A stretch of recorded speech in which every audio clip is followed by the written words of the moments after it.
আমাদের যিনি ডিএম ওনার task force একটা গঠিত হয়েছে, যেটা চাইল্ড লেবার রেস্কিউ। তো সদর ডিএম এর উদ্যোগে আমাদের প্রথমে একটা মিটিং সংগঠিত হয়েছিল এবং আমরা কার্যক্রম নিয়েছি যে শিশু শ্রম বিরোধী। আমরা অনেক এর আগেও করেছি, এটা আজকে র্যান্ডাম ভিজিট।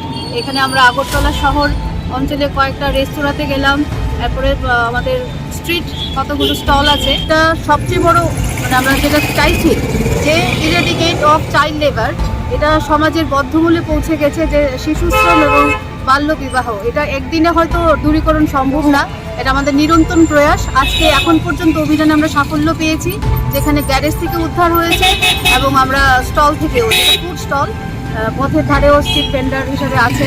তো আমরা তো আমাদের কাজ করছি, এটা আমাদের প্রশাসনিক কাজ আমরা করব।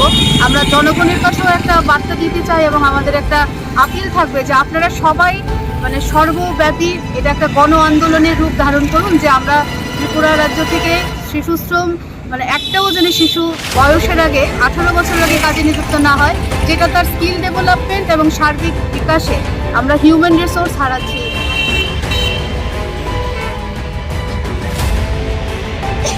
আমার